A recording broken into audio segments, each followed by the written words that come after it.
On passe d'une ère où l'énergie est abondante et à bas prix à une ère où l'énergie est rare et chère.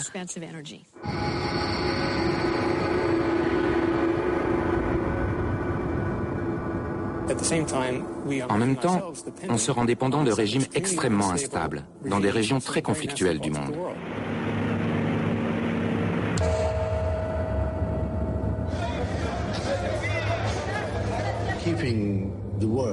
Faire en sorte que la planète reste dépendante du pétrole le plus longtemps possible, c'est important.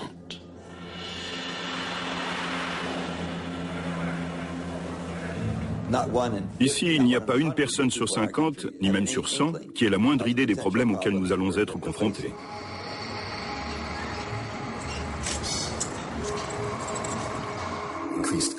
Chômage en hausse, pauvreté, faillite, famine. Il arrive des tas de choses quand une société s'effondre.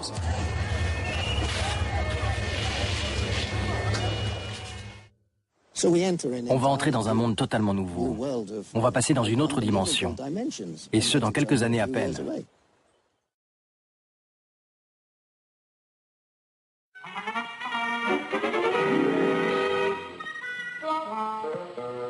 Hello, folks. I'm a carbon atom. And since I'm an essential part of each of the hydrocarbons in crude oil, I'm here to give you the inside dope on gasoline. Le pétrole ne fonctionne pas comme le blé. On n'en cultive pas chaque année. C'est le produit de millions d'années d'histoire géologique. La majeure partie du pétrole de la planète s'est formée durant deux périodes très courtes de réchauffement planétaire extrême, il y a 90 et 150 millions d'années.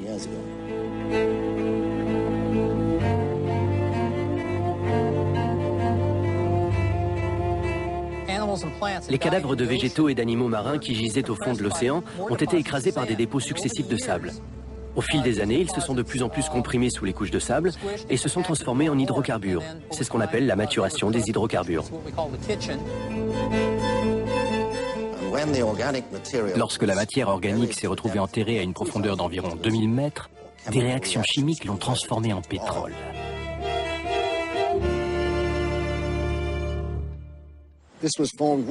Ces réserves se sont formées au cours d'une brève période de l'histoire géologique. Et nous les épuisons en 1 ou 2 siècles.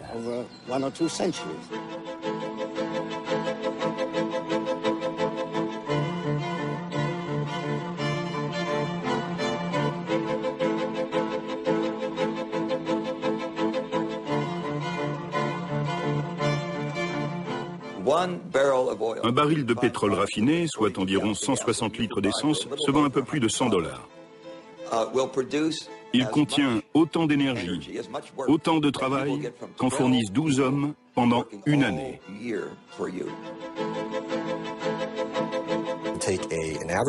Il faut 25 000 heures hommes de travail physique pour produire la quantité d'énergie contenue dans un seul baril de pétrole.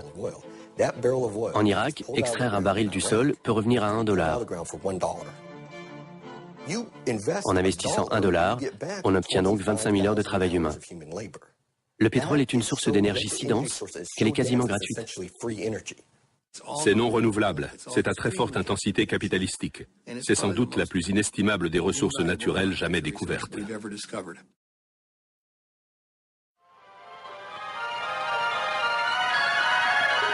You are about to know the thrill of seeing that which has never been seen before.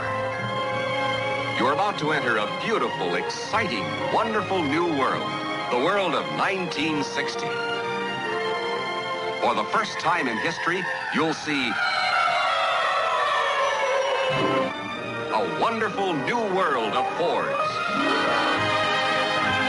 Fine cars will last, word in wish it were mine cars the dream car of the wonderful new world of Fords. The 1960 Thunderbird. Le pétrole est notre Dieu. Même ceux qui disent vénérer Jésus, Bouddha ou Allah vénèrent en fait le Dieu pétrole.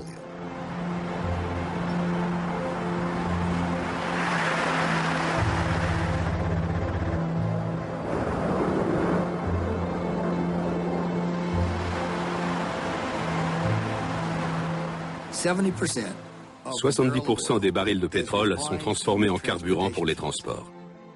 à savoir essence, gazole, kérosène, fioul ferroviaire et fioul maritime. 98% de l'énergie utilisée dans les transports est dérivée du pétrole.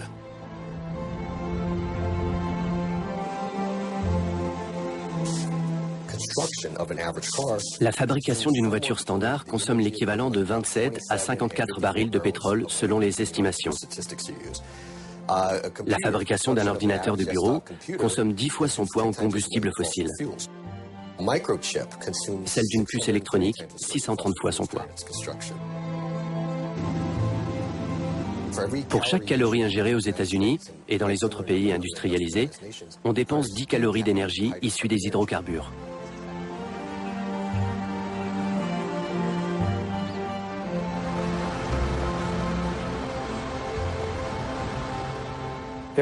Aujourd'hui, il y a 6,4 milliards d'individus sur la planète. La plupart s'alimentent à peu près correctement grâce à ce qu'on a appelé la révolution verte. Elle a eu lieu dans la seconde moitié du XXe siècle et a consisté en gros à enrichir les terres avec des produits pétrochimiques, des engrais dérivés du pétrole. Farming has changed more in the last 50 years than it did in the previous 1,000. A farmer today can work 5 times the land his father worked and still have time for leisure that his father never knew.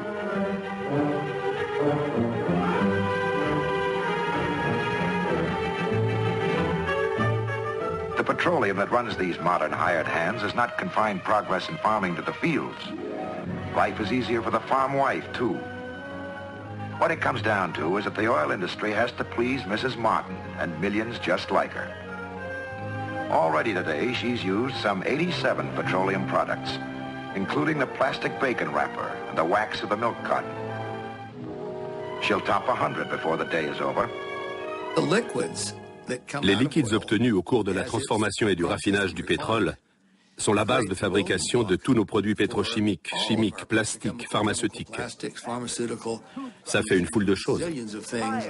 Insecticides, cosmetics, weed killers, a whole galaxy of things to make a better life on Earth. And you know, it isn't just oil companies that try to outdo each other, competing for the customer's dollar. The same story is true of almost every successful business enterprise on the whole planet. Well, whether you know it or not, every single preparation on this beautiful lady's dressing table, every single thing she is wearing is influenced by oil. Just for fun, let's take away all these articles dependent upon petroleum. Her hand mirror, cosmetics, perfume, and manicure set made of plastics. Her synthetic silk negligee, her silk under... Oh, science can go no further.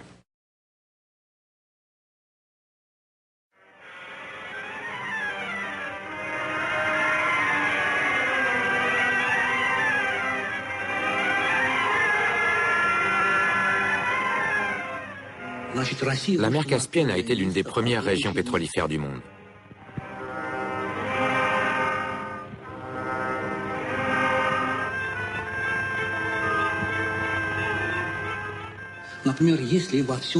Il suffisait de creuser dans le sol pour trouver du pétrole à bas coût. Mais ça a vraiment décollé lorsque les compagnies occidentales ont obtenu des concessions dans les années 1880.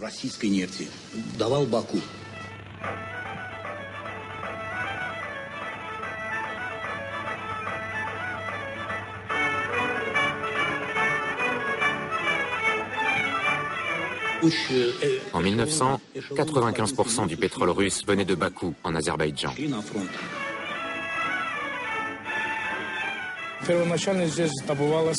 À l'âge d'or, ces gisements pouvaient produire 5000 tonnes de pétrole brut.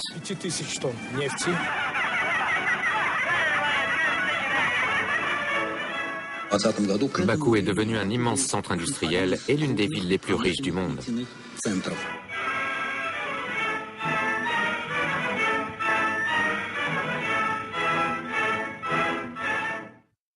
Where is Daddy, Mommy?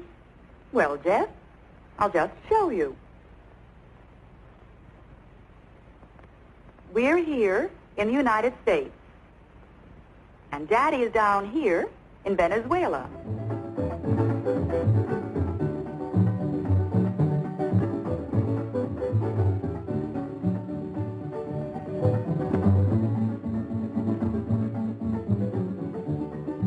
where the Lake Maracaibo oil fields are. That's where Daddy is working, Jeff. And when he finds a place for us to live, we're going down there too. On a découvert du pétrole au Venezuela au début du XXe siècle. Le premier gros gisement a été trouvé en 1914.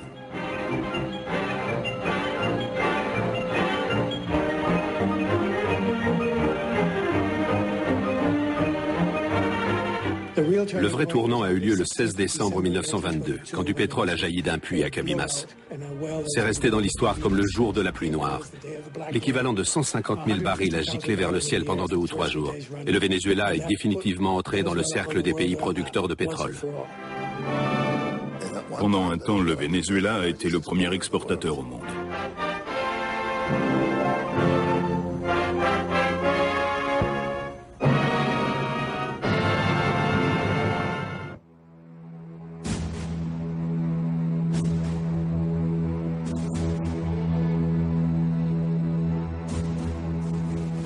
Le premier producteur mondial, c'était les États-Unis, pas l'Arabie Saoudite ni le Moyen-Orient.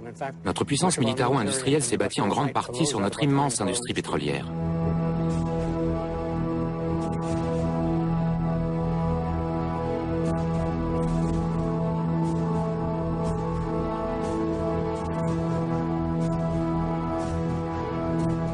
Nous avons été l'Arabie Saoudite de la planète jusque dans les années 50.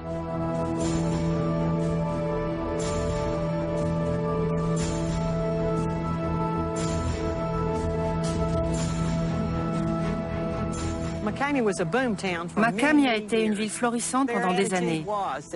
Tout le monde pensait que ça allait durer toujours. Personne n'imaginait qu'on allait finir par pomper tout le pétrole existant dans cette partie du Texas. Épuiser les gisements, c'était inconcevable, d'autant que le pétrole était partout et touchait tous les aspects de nos vies.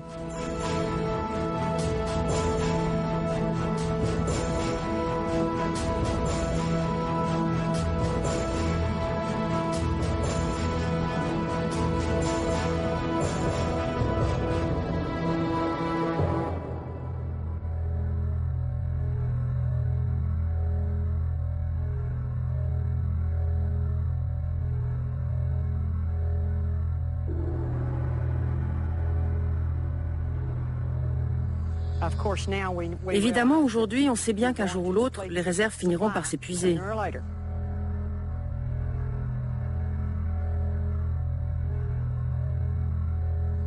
On ne construit plus ce genre de dinosaures.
Le pétrole est source de conflits.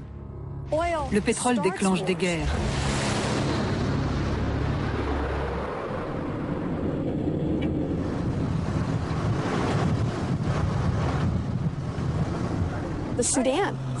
Par exemple, au Soudan, le conflit du Darfour, que tout le monde traite comme un conflit religieux et ethnique, est en fait une lutte pour le contrôle de gros gisements de pétrole situés dans le sud. Le gouvernement du Nord, qui est d'une autre origine religieuse et ethnique, déplace la population pour prendre possession de la région et s'accaparer les revenus du pétrole.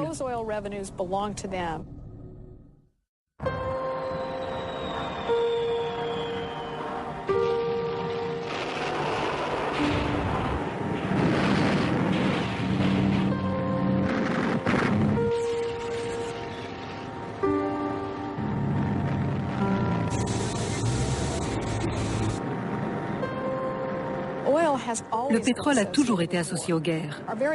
Lors des 2 guerres mondiales, il a joué un rôle très important. Ça a été une raison de faire la guerre, un moyen de la poursuivre, mais aussi de garantir l'approvisionnement.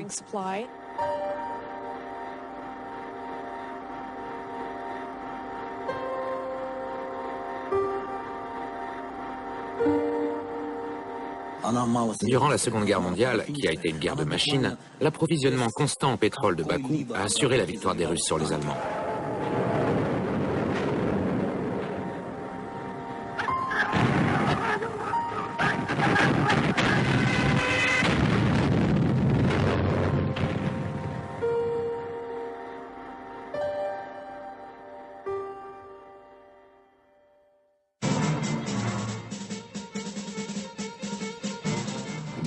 Dans les années 70, on a connu des problèmes politiques au Moyen-Orient, notamment la guerre entre Israël et l'Égypte avec l'embargo pétrolier.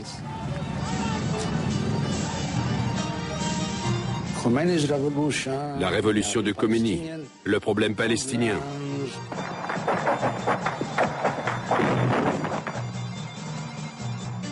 La guerre Iran-Irak.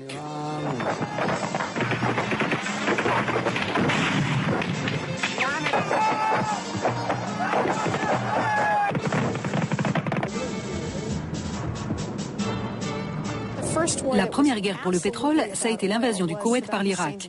L'objectif était clair, prendre possession d'un gisement.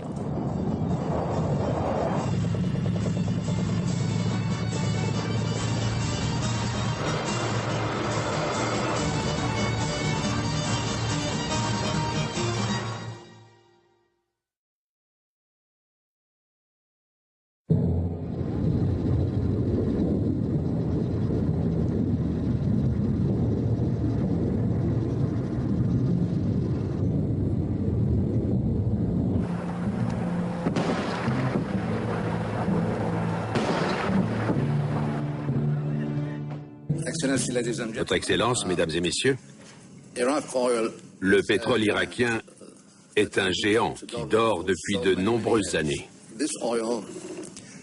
Ses réserves sont les moins explorées, les moins développées et les moins exploitées.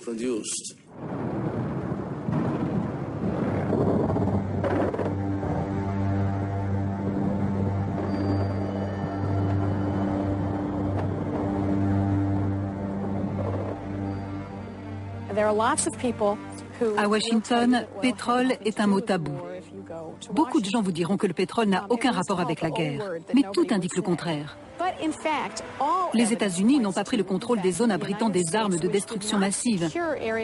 En revanche, ils ont pris le contrôle des gisements de pétrole. Ils voulaient faire entrer en Irak des compagnies américaines qui n'avaient pas eu l'autorisation de s'installer. Des cartes des gisements pétroliers ont été utilisées pour préparer la guerre. Dès 1998, donc longtemps avant la guerre, certains proposaient une intervention comme moyen de garantir l'approvisionnement énergétique des États-Unis. Je ne connais pas les raisons qui ont poussé les dirigeants à lancer la guerre en Irak. Mais beaucoup de gens pensent que la position géopolitique du pays a joué un rôle. L'Irak est au milieu de la plus grande région pétrolifère du monde.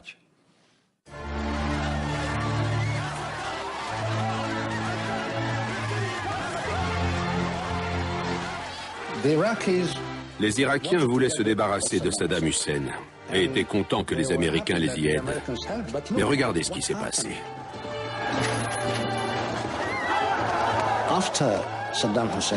Depuis le renversement de Saddam Hussein, il n'y a plus d'institutions, plus d'État, plus d'armée, plus de vraie police.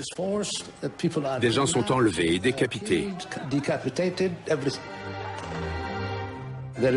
Il n'y a plus de loi, puisqu'il n'y a plus d'État.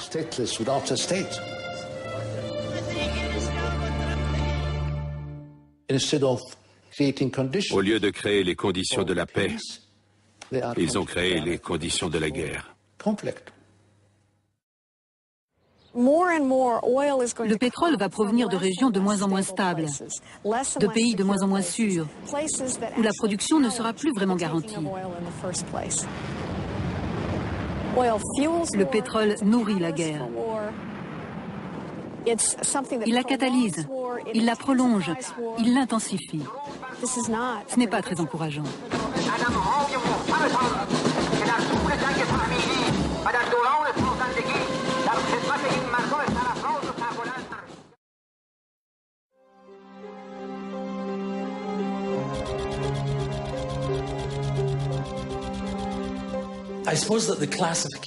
La classification des réserves dépend sans doute des motivations de la personne qui l'a fait. Ça maintient les gens dans le doute, dans l'incertitude. La plupart des chiffres qu'on lit et sur lesquels tout le reste se fonde comprennent les réserves prouvées, plus les réserves probables et parfois même les réserves possibles. Les données publiques sont très trompeuses et très mal comprises. L'OPEP exagère les réserves qui lui restent pour toutes sortes de raisons politiques. Le manque de fiabilité des chiffres officiels concernant les réserves du Moyen-Orient, c'est une vieille histoire. En 1985, le Koweït annonce avoir découvert 50% de réserves en plus du jour au lendemain. À l'époque, les quotas de l'OPEP, autrement dit le volume de production autorisé pour chaque pays membre, étaient fonction des réserves annoncées. Donc plus on annonçait de réserves, plus on pouvait produire. 2 ans plus tard, le Venezuela a doublé ses réserves du jour au lendemain. D'autres pays, y compris l'Arabie Saoudite, ont suivi et ont annoncé d'énormes hausses, uniquement pour protéger leurs quotas de production.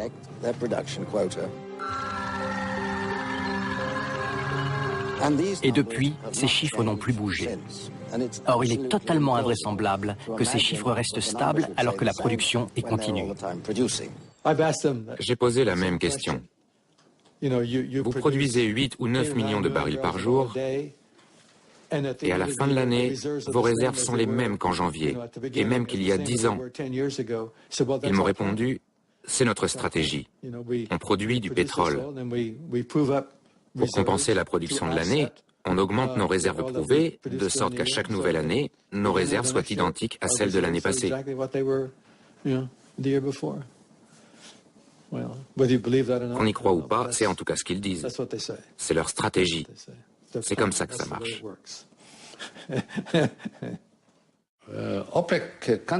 Les pays de l'OPEP ne se préoccupent pas de ce qui peut arriver dans 20, 30 ou 40 ans. Seul aujourd'hui les intéresse. Parce que leurs dirigeants sont des politiciens. Ils veulent de l'argent. À dépenser de manière rationnelle ou non. Ils ont des budgets et ils en sont devenus prisonniers.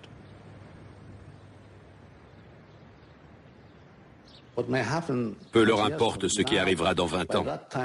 Eux seront morts. Ils s'en moquent.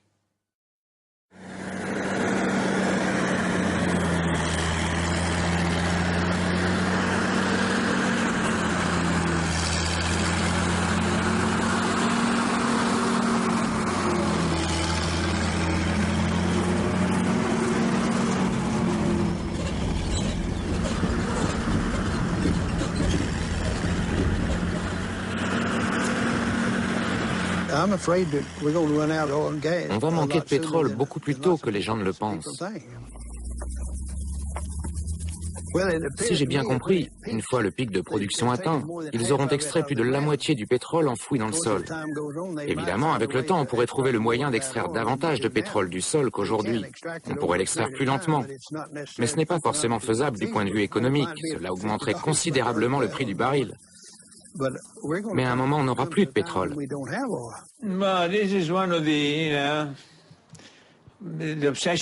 C'est l'obsession de nombreux producteurs. Ils se disent qu'ils vont atteindre un pic au-delà duquel la production n'augmentera plus et même déclinera progressivement. On y est, on n'y est pas, on en est où, personne ne sait. Ils se basent sur l'exemple des États-Unis. The real saga of petroleum continues at a greater pace than ever. Down in Peru, in California, Texas, Oklahoma, Pennsylvania, millions of workers, engineers, geologists find new reserves, build new rigs, sink new shafts. Les États-Unis ont été le premier producteur de pétrole du monde pendant près d'un siècle, et personne n'imaginait qu'on atteindrait un pic. The pump does not know when midnight comes. Days are the same to it. Each day, every day, it brings us another 24 hours of progress. Building our nation, guarding its security, assuring the future of America. Beaucoup de géologues, pour ne pas dire tous, pensaient que ça durerait toujours. Throughout this half-century, Dr. Hubbard has been a continuous student of energy resources and their implications in human affairs. As long as 20 years ago, Dr. Hubbard was pointing out to his colleagues in the petroleum industry that the United States would probably reach its peak of petroleum production within 10 to 15 years. Toute la profession s'est moquée de lui et a jugé ses prévisions ridicules. Les optimistes de l'époque disaient « c'est absurde, on trouve l'équivalent de 6 barils de pétrole pour chaque baril qu'on consomme. Il n'y aura jamais de pic et encore moins d'épuisement des gisements ?»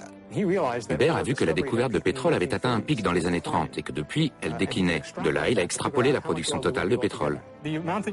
Au début, les quantités qu'on découvre augmentent très rapidement. Mais au bout d'un moment, ça ralentit parce qu'il y a de moins en moins de pétrole à découvrir. La courbe finit par s'inverser et redescend comme ça. La production de pétrole donne une seconde courbe en cloche. Elle débute forcément plus tard, puisqu'il faut d'abord trouver des gisements avant de pouvoir les exploiter. Voilà cette courbe de production.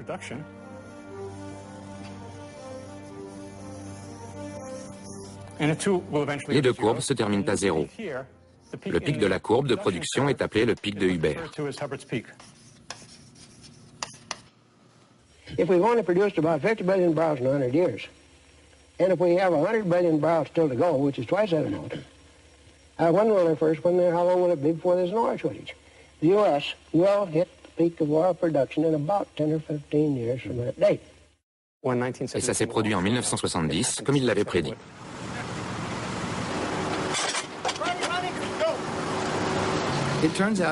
En décembre 1970, les États-Unis ont atteint leur pic de production avec 10,2 millions de barils par jour. Ensuite, les prix ont explosé et les activités de prospection et de forage aussi.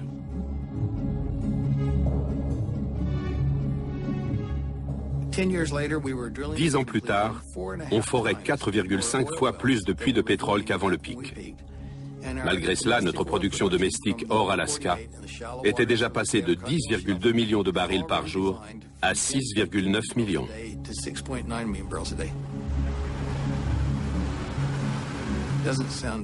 Il paraît logique qu'en consommant aujourd'hui plus de pétrole qu'on en a trouvé il y a 30 ans, on atteigne ce pic. C'est inévitable.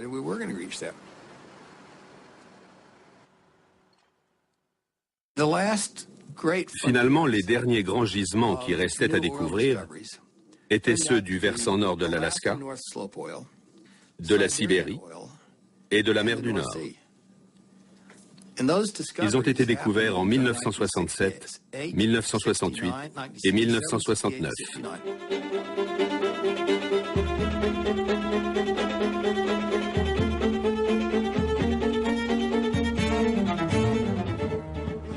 La découverte de pétrole en mer du Nord a été une grosse surprise. Personne ne pouvait le prévoir. La célèbre Margaret Thatcher est arrivée au pouvoir. Elle réclamait de l'esprit d'initiative et d'entreprise, de l'enthousiasme, de la concurrence, etc. Du coup, évidemment, tout le monde s'est mis à extraire le pétrole à tour de bras. Dans la production de pétrole comme de gaz, l'ironie est que plus on est performant, plus vite on épuise les réserves.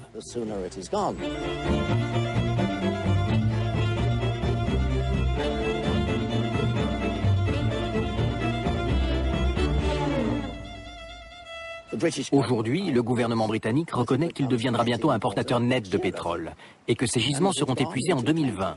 C'est un énorme changement.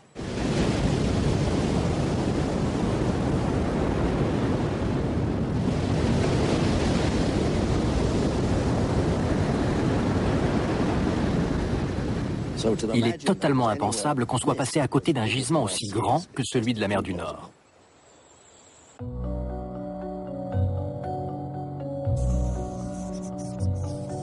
Quand on regarde ce qui se passe ailleurs, on se rend compte que le même schéma se reproduit dans tous les pays les uns après les autres. Aujourd'hui, il y a environ 58 pays dont la production a baissé.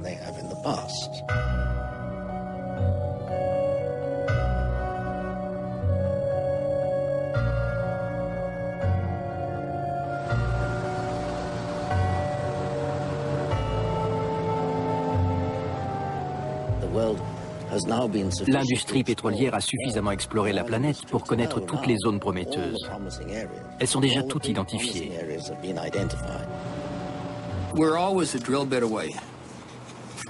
On est toujours sur le point de découvrir un nouveau territoire fabuleux. C'est le leitmotiv de l'exploration. Mais d'un point de vue réaliste, ça fait bien longtemps qu'on n'a pas découvert un bassin important. Je suis optimiste et j'ai bon espoir que l'innovation, la recherche scientifique et la technologie permettent aux ingénieurs de découvrir de nouveaux gisements.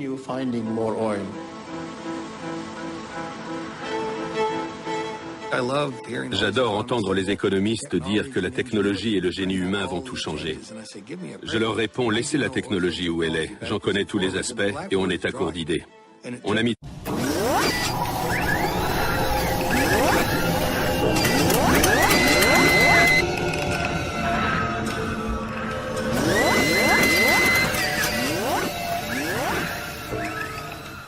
30 ou 35 ans à développer tous ces merveilleux outils.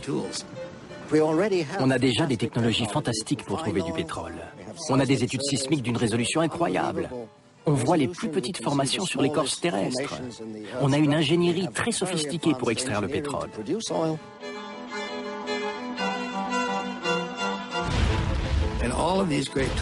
Tous ces merveilleux outils, autrement dit ces techniques de production de pointe, ne sont jamais que des espèces de pailles géantes qui aspirent à grande vitesse la dernière goutte de pétrole facile à pomper. En aucun cas, elles n'augmentent la quantité de pétrole qu'on peut extraire d'un gisement important. C'est de la fabulation.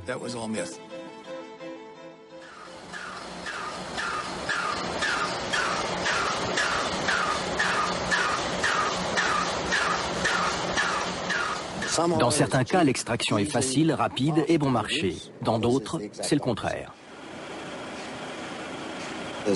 Il y a une énorme différence entre ouvrir les vannes d'un puits du Moyen-Orient, d'où le pétrole jaillit à grands flots, et déterrer du sable pétrolifère au Canada. Là, il s'agit en gros d'une activité minière.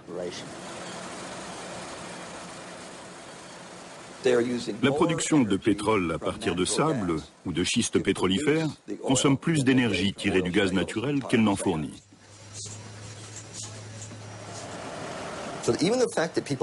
Qu'on décide d'exploiter les sables et les schistes pétrolifères montre bien qu'on est près du pic. On ne s'oriente pas vers ce type de gisement avant d'avoir épuisé tous les bons filons.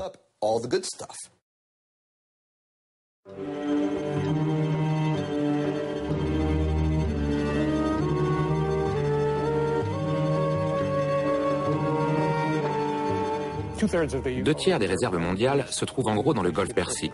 Elles représentent 10 fois plus que toutes les autres sources.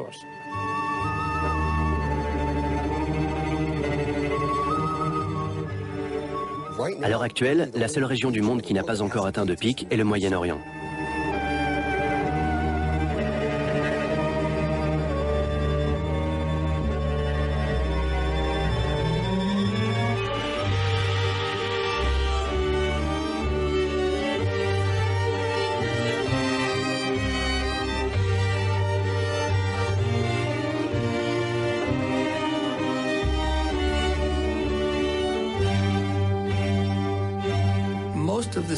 La plupart des projections pour 2030 tablent sur une production moyenne orientale de 50 ou 51 millions de barils par jour. L'Iran a atteint son pic de production avec 6 millions de barils par jour en 1978. Depuis, il s'efforce de rester à 3 ou 3,5 millions par jour. Le Koweït s'efforce de maintenir une production de 2,5 millions. On peut peut-être ajouter un demi-million pour les Émirats arabes unis. Donc, pour atteindre 50 millions, il faudrait que l'Arabie saoudite produise 20, 25 ou même 30 millions de barils par jour.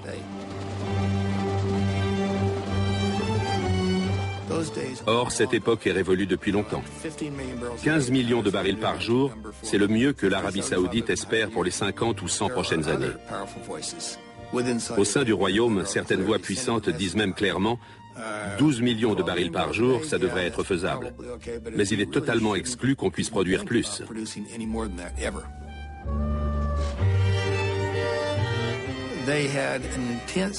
Ils ont eu une activité d'exploration intense ces 35 dernières années. Mais ça n'a rien donné, à une exception près, à Hatta. C'est le seul gisement important qu'ils ont pu découvrir sur la période 1967-2005.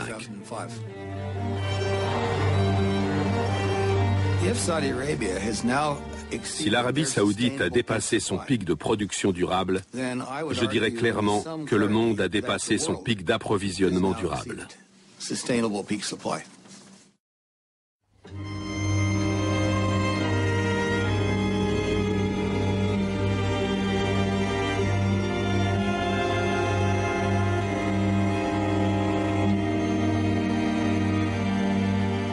Atteindre le pic, c'est atteindre le sommet de la montagne.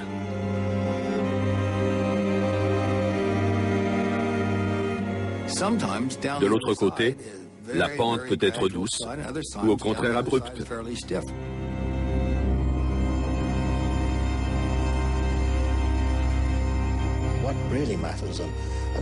Ce qui compte et qui fait toute la différence, c'est ce qu'on voit de l'autre côté du pic, cette longue pente décroissante qui mène impitoyablement à la vallée.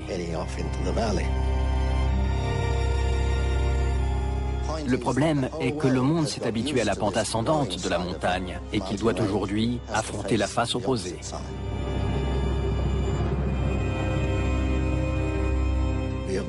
Aujourd'hui, on est arrivé à un stade où quasiment tout le monde reconnaît qu'il y a un pic. Marion King-Huber avait prédit qu'à l'échelle mondiale, le pic serait atteint vers l'an 2000. La date a un peu bougé en raison du choc pétrolier, de la flambée des prix du pétrole et de la récession mondiale, qui a fortement réduit la demande. Si bien qu'au final, c'est aujourd'hui qu'on atteint le pic, d'après beaucoup de gens. Nous arrivons au terme de la première moitié de l'ère du pétrole. Au cours de ces 150 années, on a connu une croissance générale dans tous les domaines. L'industrie, les transports, le commerce, l'agriculture. La population mondiale a explosé. Tout cela a été possible parce qu'on disposait d'une énergie dérivée du pétrole en abondance et à bas prix.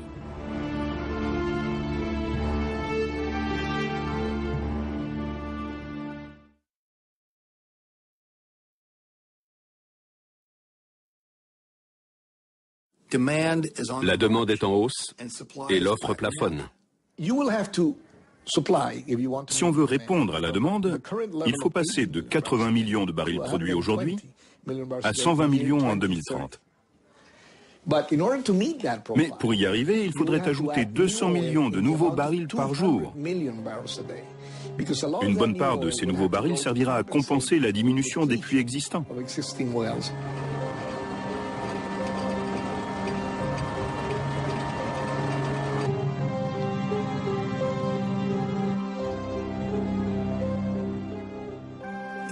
Au début des années 70, plus de la moitié de la planète ne consommait quasiment pas de pétrole.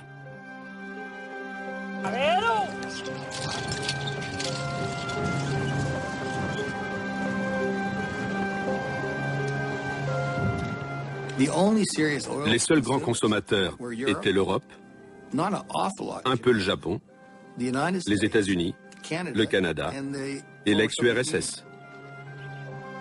L'Afrique ne consommait pas une goutte de pétrole.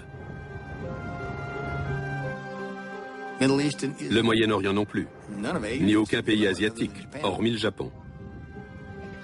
Aujourd'hui, il n'y a guère que la Papouasie-Nouvelle-Guinée qui ne consomme pas de pétrole, et probablement 2 ou 3 îles du Pacifique Sud. Mais sinon, le monde entier essaie de créer une société qui ressemble à la nôtre.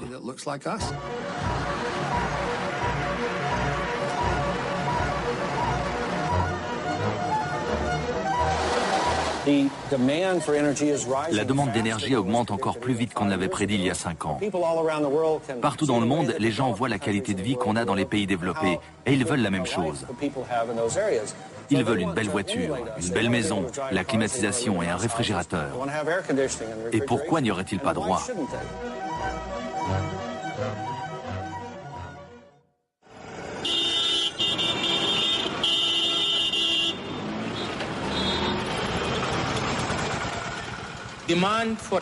La demande d'énergie augmentera uniquement si le niveau de vie de l'Inde augmente, si elle diversifie et dynamise son économie et continue à combler le fossé qui la sépare des nations plus développées.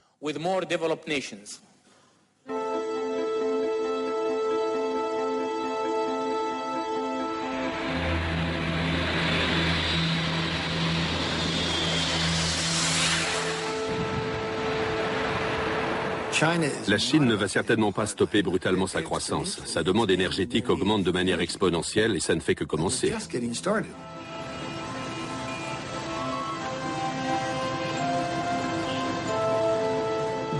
La plupart des citadins chinois pensent acquérir une voiture d'ici 5 ans. La Chine est le marché automobile qui connaît la plus forte croissance au monde. Environ un tiers des Chinois a déjà le permis de conduire.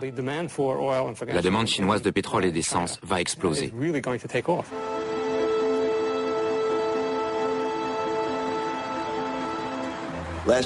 L'année dernière, les importations chinoises de pétrole ont augmenté de 25%.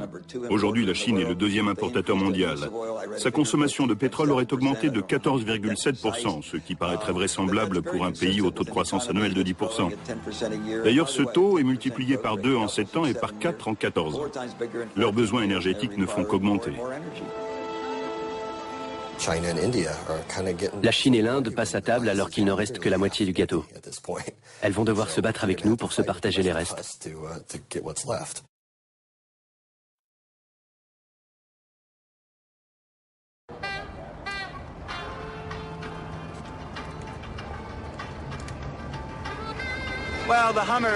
Le Hummer est surtout un signe de richesse extérieure. Regardez-moi. J'ai les moyens de me payer un Hummer, je me paye ce qu'il y a de meilleur. Ça consomme environ 23 litres au 100, aussi bien en ville que sur autoroute.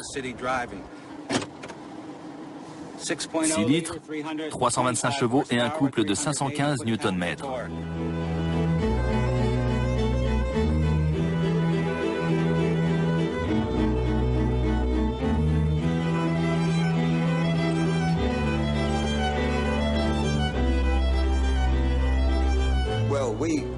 Qu'on le veuille ou non, les États-Unis sont un modèle. Nous consommons 25% du pétrole mondial, mais nous ne représentons qu'un être humain sur 22 et nous ne possédons que 2% des réserves connues de pétrole.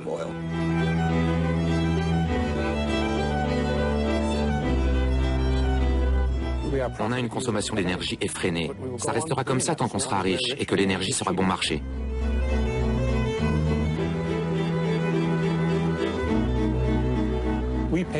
On dépense plus d'argent pour l'eau que pour l'essence. L'essence est vraiment le liquide le moins cher aux États-Unis. Tant que les prix resteront aussi bas, les Américains ne se sentiront pas concernés. Service that is tops and gas that's extra fine. There's a smile for every mile at the SO sign.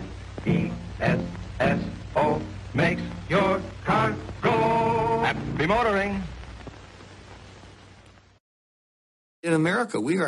Actuellement, aux États-Unis, les gens ont l'impression de payer une somme faramineuse dès que l'essence dépasse les 85 cents le litre. Ça revient à 20 cents la tasse d'essence.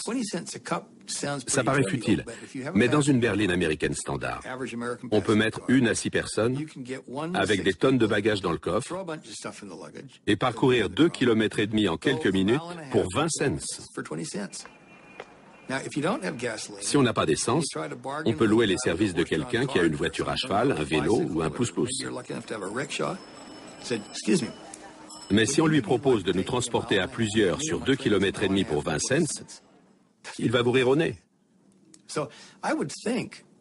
Il faudrait que l'essence passe à, je ne sais pas moi, $5 la tasse.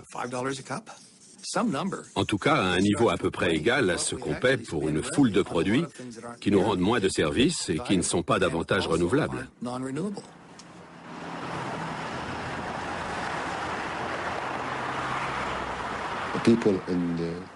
Les populations du tiers-monde ne comprennent pas que les Européens fassent de gros efforts avec des mesures fiscales et des mesures d'économie d'énergie, et pas les Américains.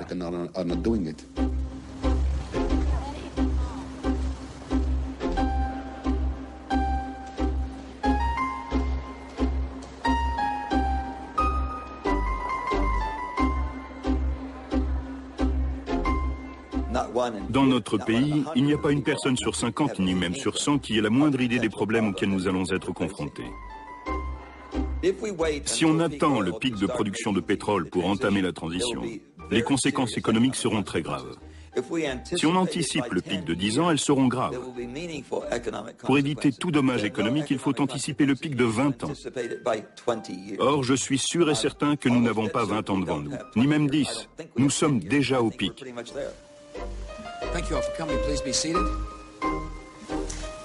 Lay the facts out for everybody to see. Pour moi, ceux qui sont en position de fournir une information officielle aux citoyens n'ont pas été totalement honnêtes. Celui qui remporte une élection est celui qui sait le mieux mentir aux citoyens, au sens où il leur dit ce qu'ils veulent entendre, à savoir, l'avenir sera radieux, vous n'avez qu'à me suivre. If our energy resources are properly developed, they can fulfill our energy requirement for centuries to come. What is needed now is decisive and responsible action to increase our energy supplies. Action which takes into account the needs of our economy, of our environment, and of our national security. Dans la Grèce antique, le porteur de mauvaises nouvelles était exécuté. Bien souvent, les hommes politiques qui annoncent de mauvaises nouvelles ne sont pas réélus. Notre système politique est contrôlé par les grandes entreprises. Or, les mesures à prendre pour affronter le problème de manière rationnelle passent par une réduction d'échelle. Vous êtes PDG d'une grande entreprise. Allez-vous soutenir financièrement un homme politique qui dit « Je propose de ralentir l'économie. Il faut vendre moins de voitures, diminuer le trafic automobile et donc les besoins en termes d'entretien de véhicules. Cela entraînera un recul de l'industrie automobile et partant de l'ensemble de l'économie. » Personne ne votera pour ce programme. Moi-même, je ne suis pas sûr de le faire. More than any other country in the world, America is a nation on wheels.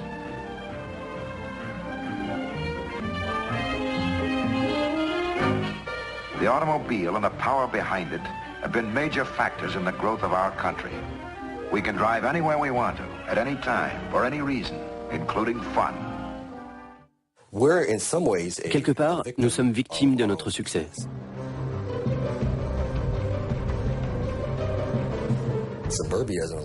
Le modèle des banlieues est très problématique parce qu'il implique qu'on vive à 60 ou 80 km de son lieu de travail.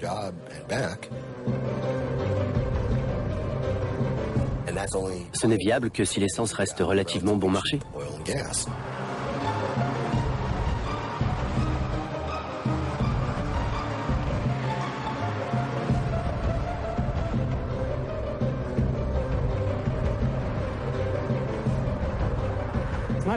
Les États-Unis sont un grand pays, mais en plus on a conçu nos villes autour de la voiture. Il faudrait quasiment les reconstruire de A à Z si on voulait créer un réseau de transport public efficace. Le problème est très différent en Europe, où les villes existaient avant l'automobile.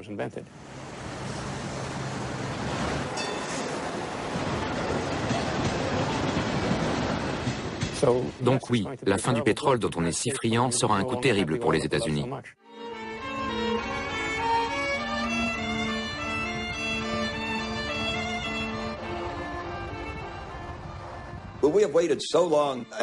On a attendu très longtemps et il nous faut trois choses pour agir. La première, c'est de l'argent. Ça ne pose pas de problème. Il suffit d'en emprunter à nos enfants et petits-enfants en accumulant la dette. Mais les deux autres choses ne s'empruntent pas. C'est le temps et l'énergie.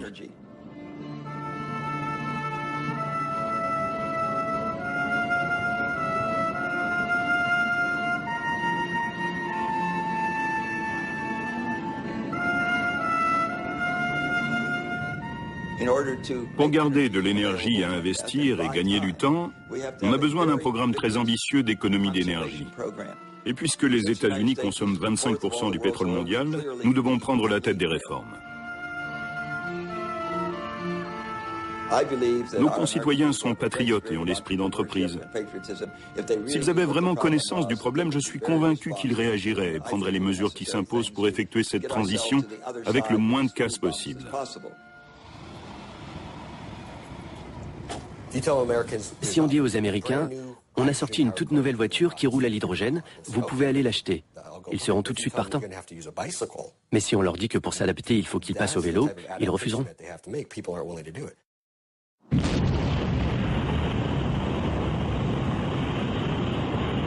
Sunday, July 20th, 1969. Around the world, nearly 1 billion people watched this moment on television as the first man from Earth prepared to set foot upon the moon. Dans les années 60, Kennedy a dit « On va envoyer un homme sur la Lune d'ici 10 ans ». Et on l'a fait. C'était un défi technique incroyable. Si aujourd'hui notre président disait « Je mets nos scientifiques au défi de nous déshabituer des énergies fossiles d'ici 10 ans », je pense qu'on y arriverait. Le problème auquel on est confronté s'apparente sans doute plus à la colonisation de Pluton qu'à l'envoi d'un homme sur la Lune. Si Kennedy avait dit « Dans 10 ans, 100 000 personnes vivront dans des 4 pièces sur Pluton », ça, on n'y serait pas arrivé.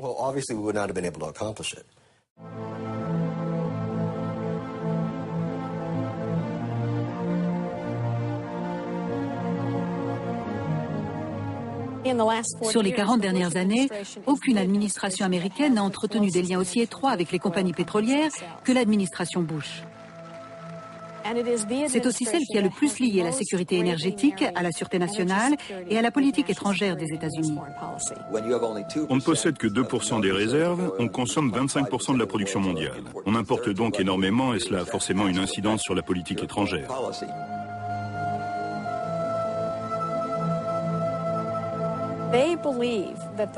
Parmi les différents moyens d'assurer notre approvisionnement en pétrole, nos dirigeants pensent que l'approche qui obtiendra le soutien des Américains et créera un monde plus stable consiste à démocratiser le Moyen-Orient. Pour eux, promouvoir la démocratie dans cette région du monde est un moyen de garantir l'approvisionnement en pétrole. East and West are united in pioneering a new frontier of progress, serving the interest of the Saudi Arabs, serving the interest of the United States, and demonstrating the vitality of the American system of free enterprise. A system which, from this new frontier, is pumping into the trade of the world oil, one of the materials that is making a truly great contribution to our modern civilization.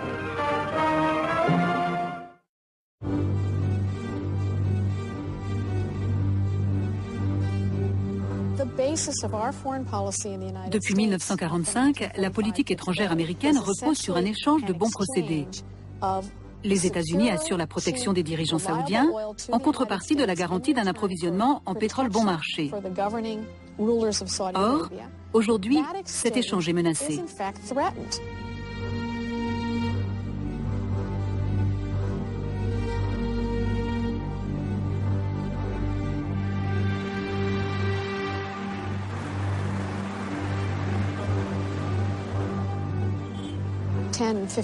En Arabie Saoudite, le revenu par habitant était d'environ 28 000 $ il y a 10 ou 15 ans. Aujourd'hui, il est tombé à 6 000 $. Le niveau de vie moyen des Saoudiens a dégringolé.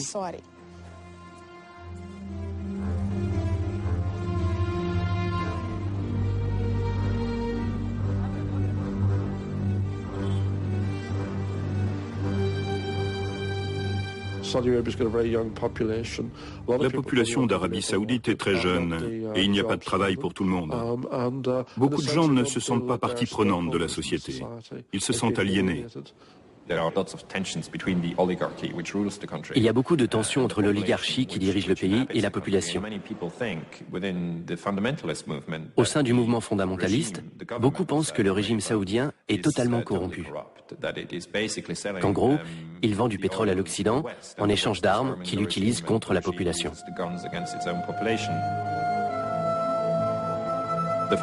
Le mouvement fondamentaliste est fort et c'est dangereux.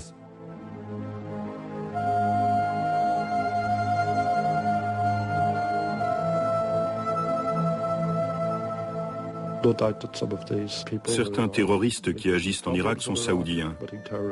C'est une certitude.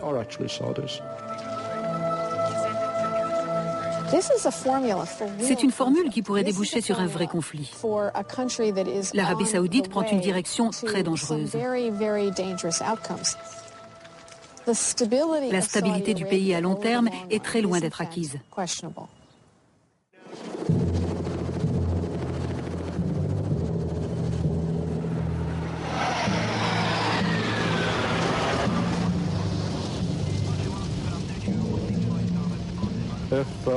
Si le royaume saoudien s'effondrait, les États-Unis ne resteraient certainement pas les bras croisés. L'Arabie saoudite est bien trop importante en tant que pays exportateur de pétrole.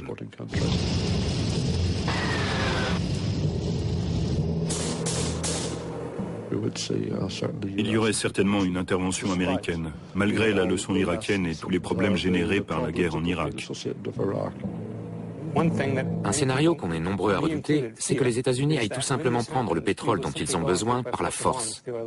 Ils ne seraient alors plus le même pays et le monde ne serait plus le même. La perspective, ce sont des guerres pour les ressources naturelles qui dureront plusieurs générations.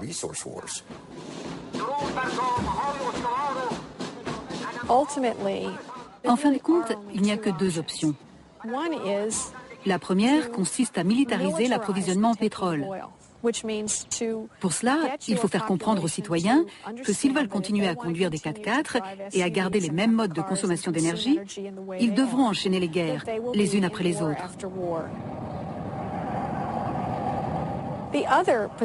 L'autre option consiste à se préparer à la fin de l'ère du pétrole bon marché, que tout le monde voit arriver.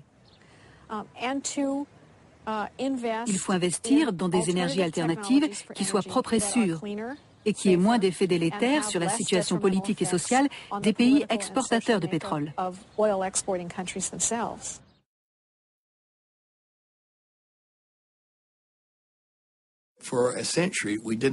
Pendant tout un siècle, on ne s'est pas demandé une seule seconde s'il y avait d'autres solutions que le pétrole et le gaz naturel.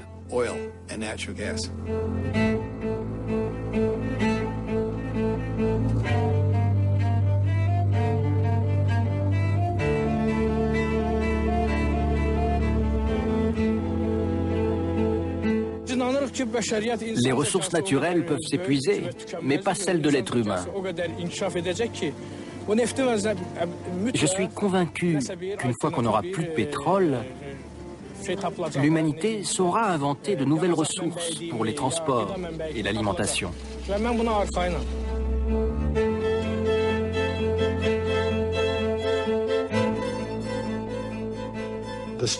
L'âge de pierre ne s'est pas terminé à cause d'une pénurie de pierre. On n'est pas passé du cheval à l'automobile à cause d'une pénurie de foin.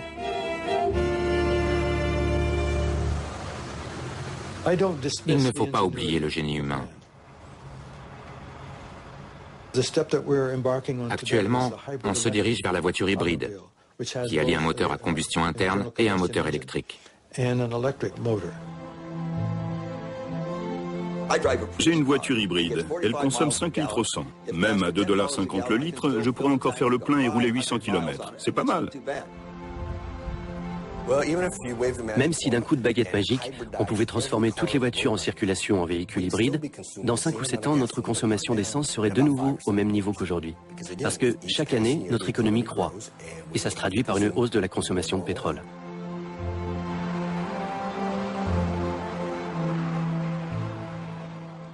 On va devoir relever de grands défis au cours de ce siècle.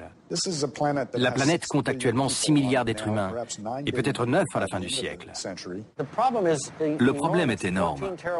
D'ici à 2050, on a besoin d'une nouvelle source fournissant 14 TWh d'énergie. C'est l'équivalent de 220 millions de barils par jour.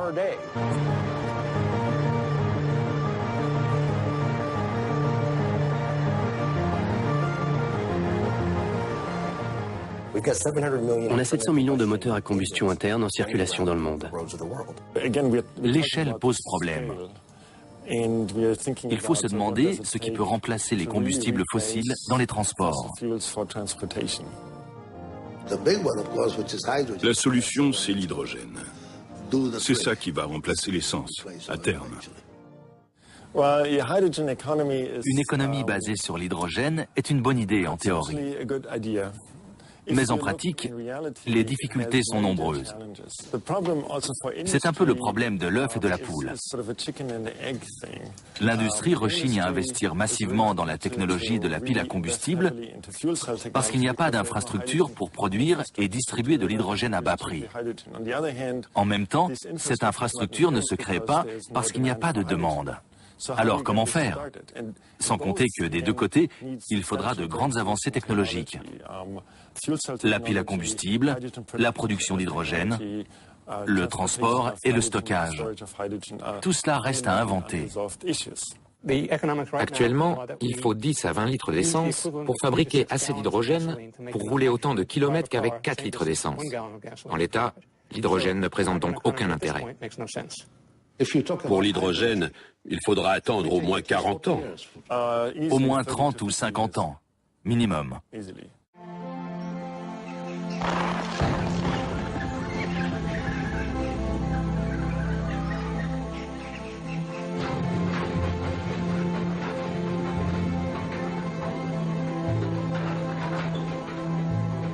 Le principal inconvénient de la biomasse, c'est son efficacité très réduite.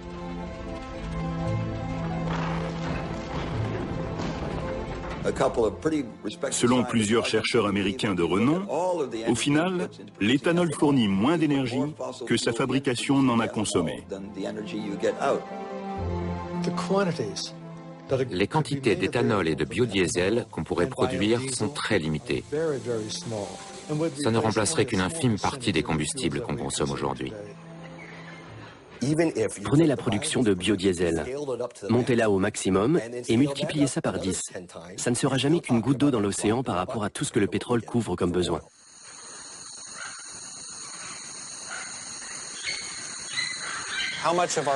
Combien de terres agricoles va-t-on transformer pour produire du carburant?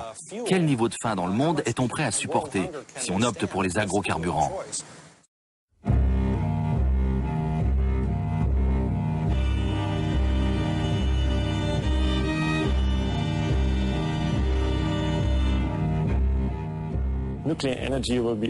L'énergie nucléaire sera chère.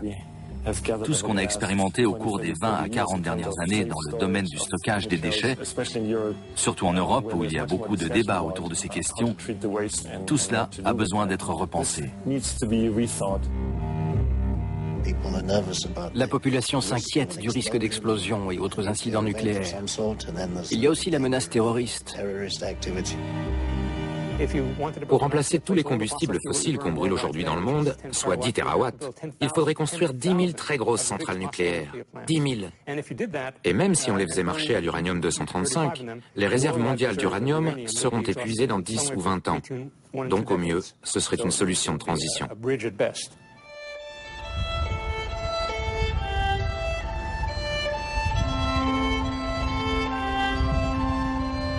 L'énergie éolienne est à la mode et elle est viable économiquement. Mais étant donné son caractère intermittent et sa faible densité énergétique, elle ne pourra jamais couvrir qu'une faible part de nos besoins.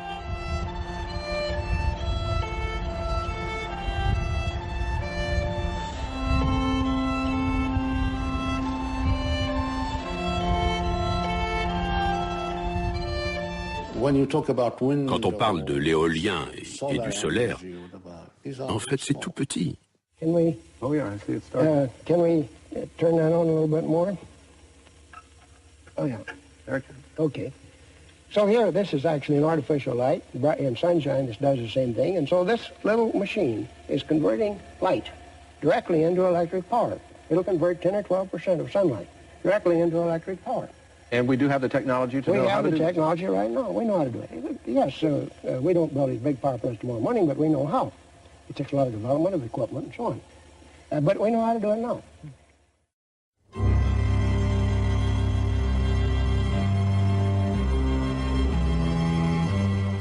La quantité d'énergie solaire qui frappe la Terre est égale à 20 000 fois notre consommation d'énergie fossile. Nous sommes inondés d'énergie solaire, mais on ne sait pas encore l'exploiter. Actuellement, le principal obstacle à l'exploitation de l'énergie solaire, c'est le coût.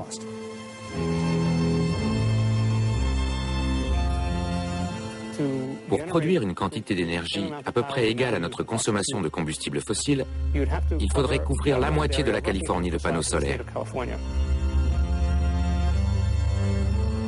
Or, aujourd'hui, l'ensemble des cellules photovoltaïques fabriquées dans le monde ne doit pas couvrir plus de 10 km². Ce n'est pas infaisable, mais ça représente un énorme défi technologique.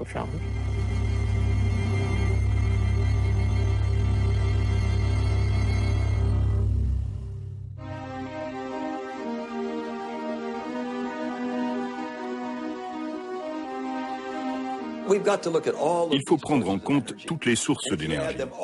Mais même en les additionnant, il faut une sacrée dose d'optimisme pour croire qu'elles pourront un jour fournir la quantité et la qualité d'énergie qu'on a avec les combustibles fossiles.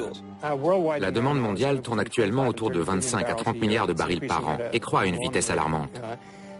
C'est bien là tout le problème. La demande tellement énorme qu'on ne voit pas ce qui pourra remplacer de tels volumes de pétrole.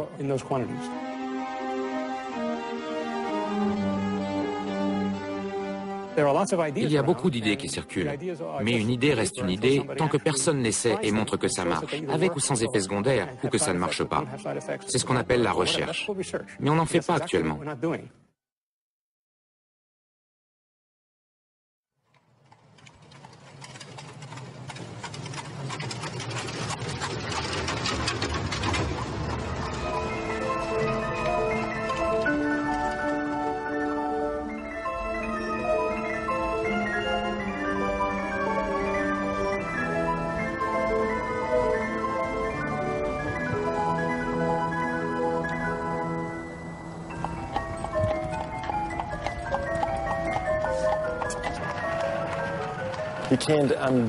On ne peut pas revenir en arrière. L'évolution va toujours de l'avant, on ne régresse pas. On ne reviendra pas à l'époque de la ferme parce que l'évolution a suivi un autre chemin. On est obligé de s'adapter aux nouvelles conditions. Il est fort peu probable qu'une fois de l'autre côté du pic de Huber, on puisse garder le même mode de vie qu'aujourd'hui. Le pétrole était tellement bon marché, tellement facile à obtenir. C'était très tentant, mais ça nous a conduit à adopter un mode de vie qu'on ne pourra pas maintenir.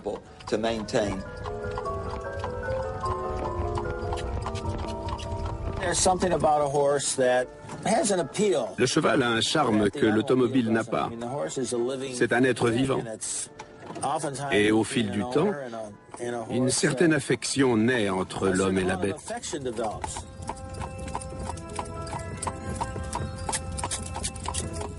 Là, on est environ à 15 km/h.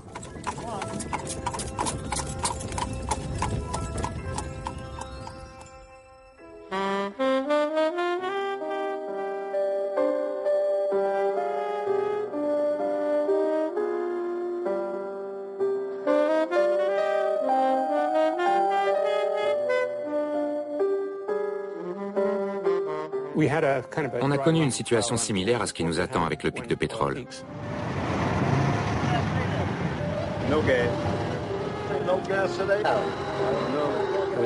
En 1973, durant la guerre de Kippour en Israël, les pays arabes membres de l'OPEP ont décrété un embargo pétrolier contre les pays soutenant Israël. Immédiatement, on a vu des queues de plusieurs kilomètres devant les stations-service américaines.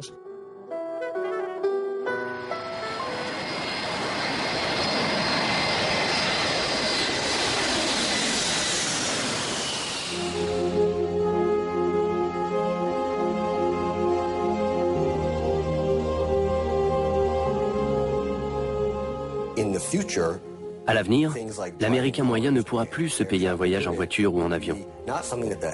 Ce sera réservé à l'élite de l'élite, à 0,1% de la population.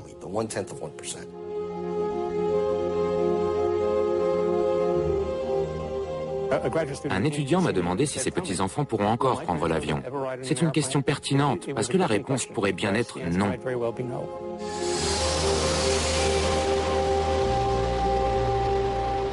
La majeure partie du trafic aérien s'arrêtera.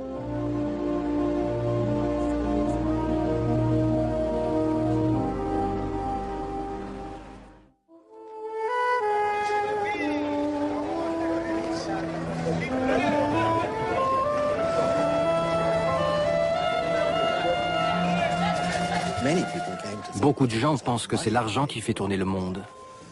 Alors qu'en fait, c'est l'énergie bon marché, largement dérivée du pétrole. On finit par se demander ce qui est le plus réel, le marché financier ou les gisements de pétrole dans le sol. Et tout le monde arrive à la même conclusion, ce sont les gisements de pétrole. Le système financier regorge de pétrodollars. Si on les retire, il va forcément se contracter.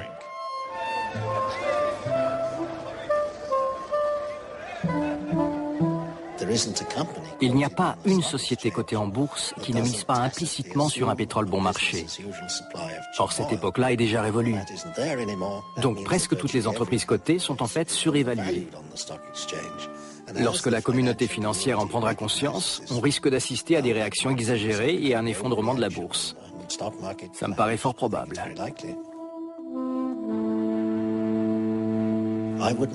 Je ne serais pas surpris que cela provoque une crise comparable à la Grande Dépression des années 30, voire pire, puisque la crise sera imposée par la nature elle-même et non par la spéculation boursière. I've taken this time span here from 5,000 years ago to the present to 5,000 years in the future. And what we call recorded history began about 5,000 years ago. So what this shows is that this Washington Monument-like spike here is the episode of the fossil fuels, coal, oil, and natural gas, and every other kind of fossil fuel in human history. It's the most disturbing thing that's ever happened to the human species. It's responsible for our technological society, and in terms of human history, it's a very brief epoch.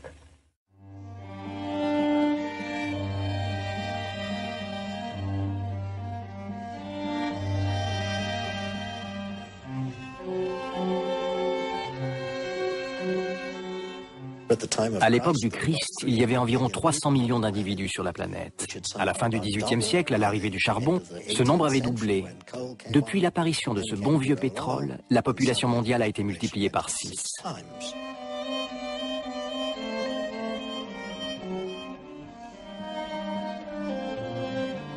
Je ne pense pas qu'on puisse faire vivre la population mondiale actuelle, et encore moins celle prévue dans 20 ou 30 ans, sans la pétrochimie. Est-ce à dire qu'il faut revenir au niveau qu'avait la population mondiale avant le pétrole?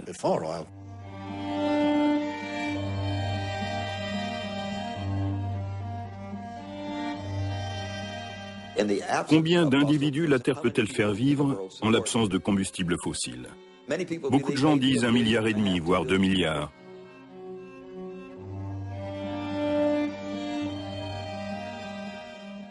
Généralement, on n'aime pas se tromper, mais là, je l'espère sincèrement, comme d'ailleurs tous les gens qui se préoccupent du pic de pétrole.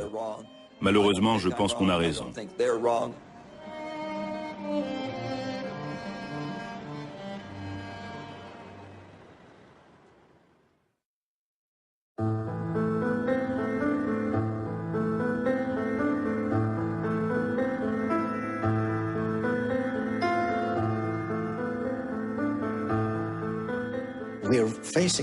Nous sommes confrontés à une situation sans précédent.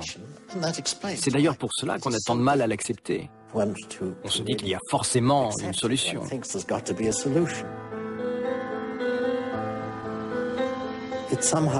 Quelque part, envisager cette situation, c'est contraire à notre nature. On n'aime pas penser à ces choses-là. On a toujours vu des stations-service, alors la plupart des gens se disent que ça va continuer. Le changement est très difficile à accepter, d'autant que rien de tel ne s'est jamais produit dans le passé. C'est un ensemble d'attitudes mentales, d'expériences et de comportements qui nous laissent totalement démunis face à une telle situation. On regroupe tout cela sous un nom, l'homme hydrocarbure, une espèce qui tire sa force du pétrole. Ses jours sont désormais comptés. Est-ce que l'Homo sapiens continuera de vivre, mais de manière plus simple? C'est une autre question.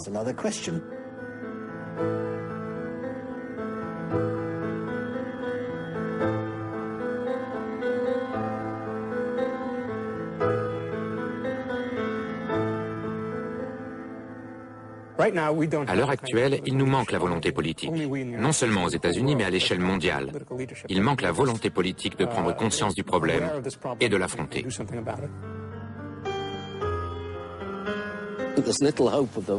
Il y a peu de chances que les hommes politiques prennent les rênes. Il est plus facile pour eux de réagir à une crise au moment où elle survient que de prendre des mesures en prévision de cette crise.